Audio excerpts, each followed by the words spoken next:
Excellencies, ladies and gentlemen, some images, some words don't leave you. And maybe they never will. Like the words I heard from Yoni, whose wife and two daughters, Ras and Avis, were cruelly taken by Hamas on October 7th. For endless days and nights, Yoni feared for their lives. When the three were released on November 25th, it was a moment of immense joy, in a time of enduring pain. 120 hostages are still being held in Gaza. I'm just glad that my wife's grandmother did not live to see this. That's what Yoni said, referring to Safta Tirza, who was born in Munich and who survived the Shoah. Yoni's words have stayed with me since. The images of October 7th have stayed with me since. As a human, as a parent, as a foreign minister. A foreign minister of a country that was responsible for the worst crime in history, the Shoah. The state-planned murder of 6 million Jews with the aim of extinguishing Judaism in Europe. The Nazis hunted down Jews, dragged them outside their homes, and murdered them systematically in cold blood. The hope of Israel's founders was that Israel would be the place where Jews would never have to experience this again, where they would be safe. On October 7th, this assurance was shaken to its core, not only for Jews in Israel, but for people of the Jewish faith worldwide. It was important for me to come to Israel directly after October 7th in order to understand this trauma, to meet with relatives of the hostages like Yoni, to sit in this situation room in Netivot, forcing myself to watch the horrific video of October 7th atrocities, to see, to understand, and to make sure that in everything we do, we help to prevent Hamas' cynical terrorist playbook from succeeding. I've been to your region, this region, 10 times in 9 months. And with every visit, my concerns have been growing, that we are slip-sliding towards a dead end altogether. This is why I'm thankful for the invitation to your conference, because I believe we can only prevent this altogether. The security of the State of Israel is paramount for my country. It is part of the raison d'etre, as Chancellor Angela Merkel put it when she addressed the Knesset in 2008. You have heard that many times from German politicians. But what does this mean today, in this time of anguish? It means standing up for Israel's security when it's under attack. On October 7th, to ensure that on October 7th must never happen again.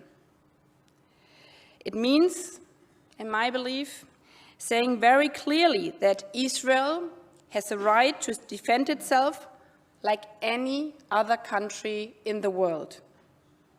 Hamas wanted to destroy Israel's security, but also Israel's legitimacy. Hamas has started this war, and it must end this horror. Hamas must release all of the hostages, some of whom are German citizens. Hamas must cease its attacks on Israel. It's Hamas who has sought to spark a regional escalation with the help of its international backers. Standing up for Israel's security means reiterating this message again and again, particularly when talking to those who are cynically seeking to move the focus away from the atrocities of October 7th. This also means that Israel has a right to defend itself against Hezbollah's relentless attacks in the north. It's Hezbollah who started this violence on October 8th, forcing tens of thousands of Israelis from their homes. No country in the world should have to accept that. All Israeli citizens, from Rosh HaNikra to Metula, have a right to feel safe in their homes. UN Security Council Resolution 1701 must be implemented, full stop. This requires Hezbollah to completely and verifiably withdraw from the blue line. We are extremely concerned about the increase in violence at the northern border. I will pay a visit to Beirut tomorrow again, exactly for this reason, where many also do not want another war. Together with our partners, we are working hard on finding solutions that can prevent more suffering, the risk of an unintended escalation and of all-out war is growing by the day. The utmost prudence is therefore required. But, ladies and gentlemen, standing up for Israel's security today means more than standing up for its immediate security, its right to self-defense. It also means making sure that Hamas' strategy, its playbook, does not succeed. It means to helping build a future in which Israelis know that their security is not something temporary and fragile, but that this security is lasting, that they can rely on it.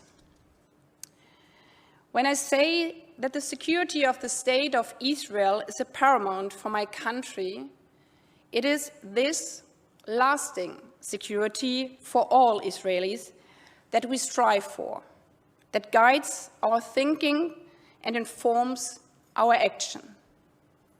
A future in which children from Sderot and Kiryat Shmona can return to their homes, their schools. A future in which Israelis won't have to fear rocket attacks from Gaza again and again. A future in which Israel can prosper because it is at peace with its regional neighbors. A future in which the ruthless threat that Iran poses to Israel's legitimacy is deterred with the help of Israel's international partners. No one believes that this can happen overnight or will be easy to accomplish. Lasting security might sound like a faraway vision today, but that should not deter us.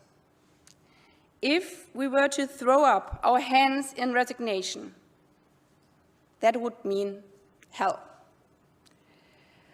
What I want to do here today, after all the talks I've held in the past weeks and months, is to share my thoughts on what elements I believe are crucial to pave a way forward for Israel's regional, its political security, and how we can counter the efforts to delegitimize it. In my point of view, 4 elements are crucial for that. The first and most important one, from which all the others derive, is that lasting security for all Israelis will only be possible if there's lasting security for Palestinians. And at the same time, lasting security for Palestinians will only be possible if there's lasting security for Israelis. One is not possible without the other. Pursuing the vision of a 2 states living side by side in peace and prosperity remains the best path towards this lasting security. I know that is not a popular opinion with everyone here in Israel, maybe even less so today than before October 7th. I'm aware of that. And who am I to tell you what's best? But as a firm friend of Israel, how could I not share my concerns and ask, what is the alternative for a future in which all people in your region can live without fear of constantly recurring violence? To a vision that can ensure Israel's future as a Jewish and democratic state. What's crucial now to build lasting security is to find ways to stop the violence in Gaza, to end the fighting permanently. This has been the focus of all my talks here in Israel, as well as with our US, European, and Arab partners. Hamas has been cynically using civilians as human shields. Yet, we equally know that, also when it comes to self-defense, the restrictions imposed by international humanitarian law, such as distinction, precaution, and proportionality, must be respected. That's why we must address the catastrophic humanitarian situation in Gaza. According to UNICEF, at least 17,000 children are now orphaned or separated from their parents. And as much as it was crucial for me to watch the video of the atrocities of October 7th, it was, and it is, crucial to me as a human being, as a parent, and as a foreign minister, to see the pain behind these images from Gaza. How often, after my conversations with Yoni, did I ask myself, what would I do if October 7th had happened to my family, to my daughters? And how often in the last few months did I ask myself, what would I do if my children would be without me, my husband, in Gaza? These images from Gaza are traveling the globe, sparking strong emotions in the Arab world, but also in the US, in Europe, in my country, everywhere. Disbelief, sadness, anger. And as a friend of Israel, I want to be frank. This anger is not helping Israel to meet its security needs. To the contrary, it only serves Hamas' cynical drive to provoke further escalation. That's why we have emphasized from the outset that Israel must exercise its right to self-defense within the framework of international humanitarian law. This is what distinguishes democracies from terrorists. That Israel's military operation targets Hamas and not civilian population. We have also pushed with partners like the US for humanitarian assistance to reach the people, the children in Gaza. Because we don't want Hamas' strategy to succeed. And we don't want Israel to lose itself in the war. What it is and what it stands for. Or, as a mother of one of the Israeli hostages said to me, it does not bring back my own child if a Palestinian mother loses her child in Gaza. Humanity is indivisible. That's why in all international forums, I have refused to only speak about the suffering of the people on one side. I strongly believe that it makes us all safer if we see the suffering of the other, if we take the needs of the other into account. It is this humanity that makes democracies stronger and safer. And that is my second point. Israel's greatest strength and its best protection is its humanity, its commitment to democratic values, to international law and human rights. Looking back at the past 9 months, what has struck me in the incredible resilience and humanity of the people of Israel. After October 7th, people from all backgrounds, Jewish, Muslim, Christians, others, rushed in to help, opening their homes, providing support. It shows how incredibly strong the Israeli nation is when it stands together. Israel's democracy is diverse and vibrant. Israel's strong democratic values form the backbone of this nation. I have to admit, it's particularly in this knowledge of Israel's democratic strengths that I find certain reports disturbing. The allegations of mistreatments of detainees from Gaza, not only at that time and site. Reports of how extremist settlers in the West Bank are brutally driving Palestinians from their homes, far too often without being duly prosecuted. And very recently, reports of how certain members of the Israeli cabinet push for financial destruction of the Palestinian Authority and measures which would further entrench the occupation of the West Bank.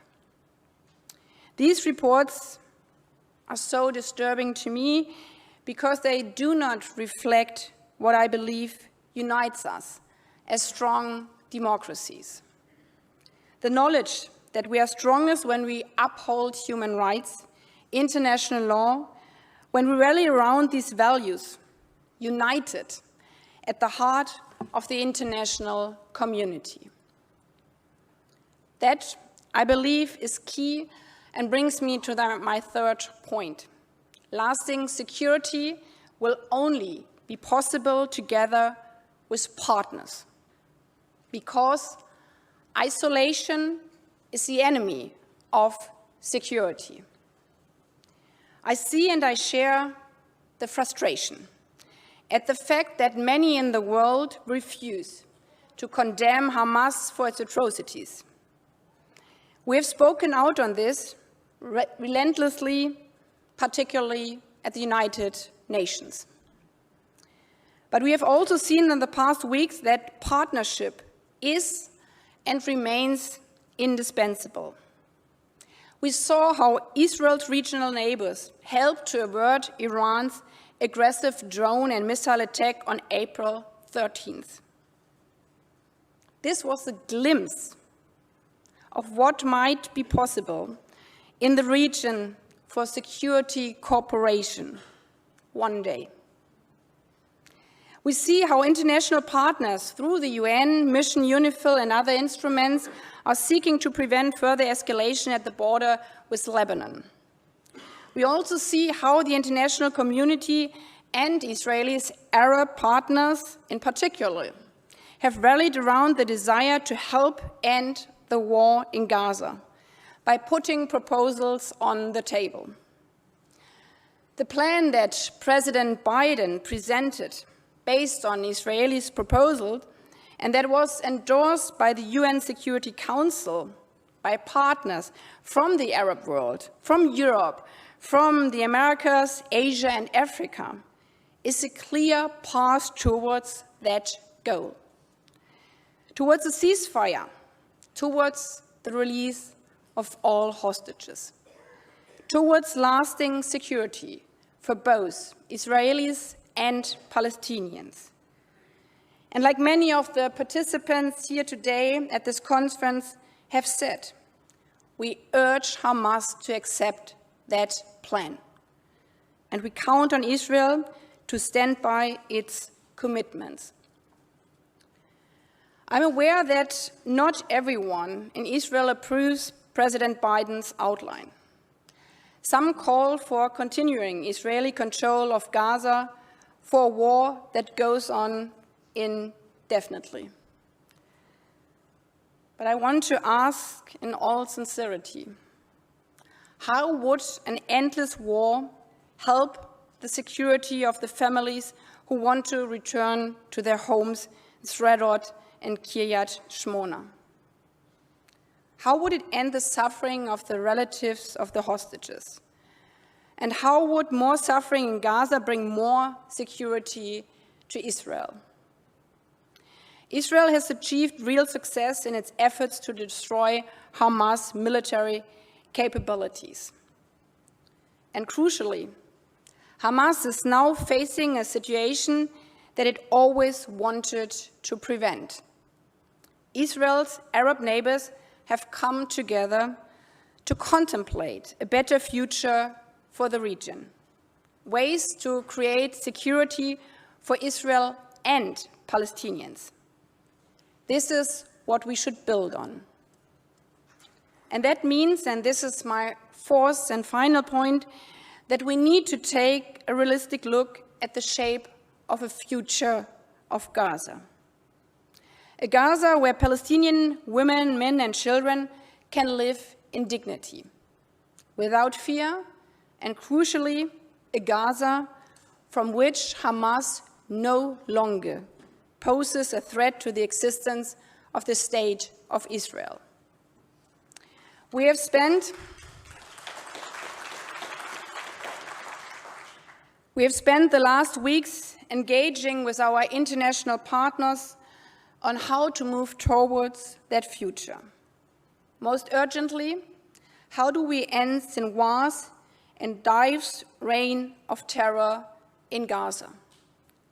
What kind of governance would come after that? How do we finance economic reconstruction?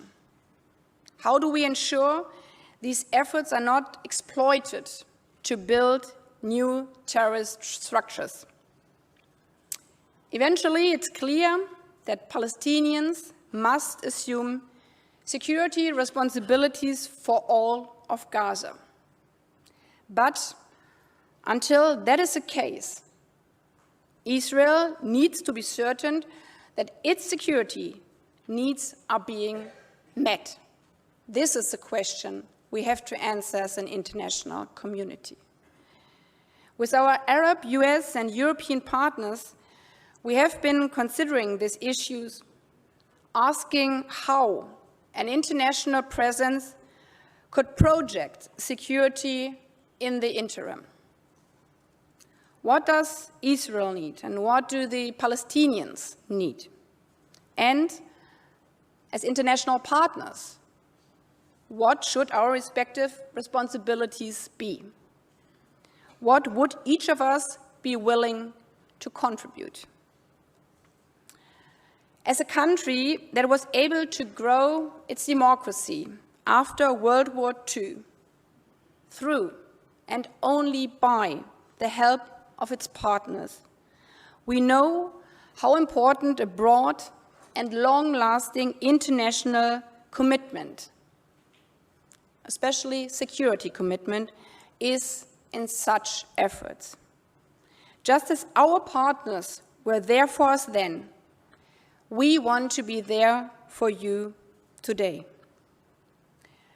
We are grateful that our partners, our Arab partners, are driving this conversation.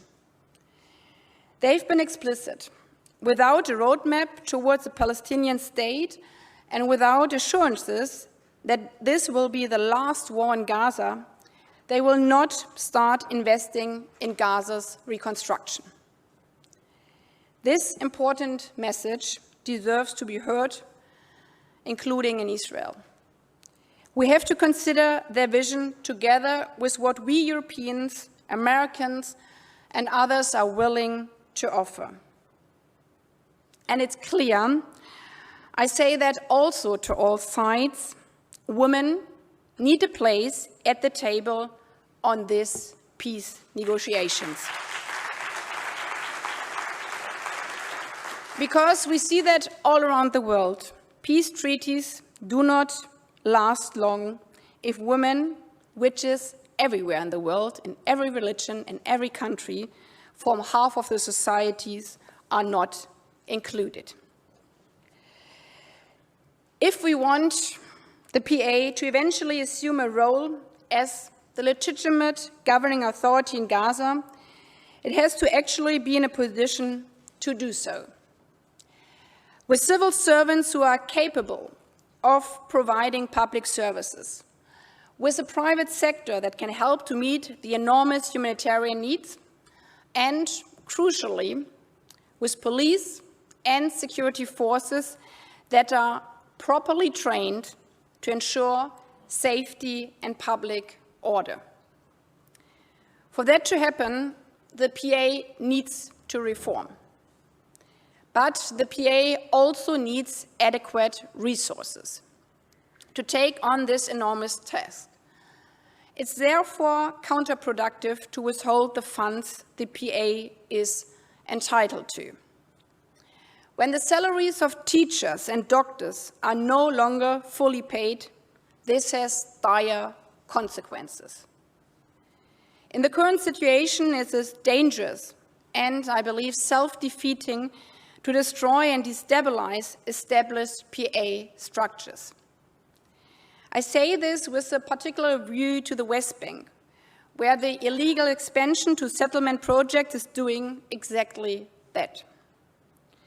To build lasting security and stability, Israel needs capable partners it can rely on.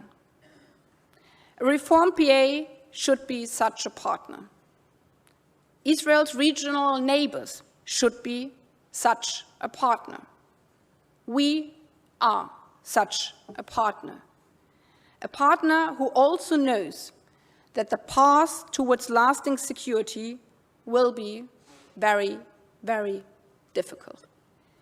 But coming back to the beginning of my speech, throwing up our hands in resignation is not an option, because that won't end the pain of the hostages' families, and it won't end the suffering of the innocent children in Gaza. Hamas' cynical strategy must not succeed, so that together we can work towards a better future. A future in which security is not fragile but lasting, because it's built on the solid foundation of humanity, international partnership, and the premise that no one is safe unless their neighbors are safe, because your lasting security is paramount to us. Thank you.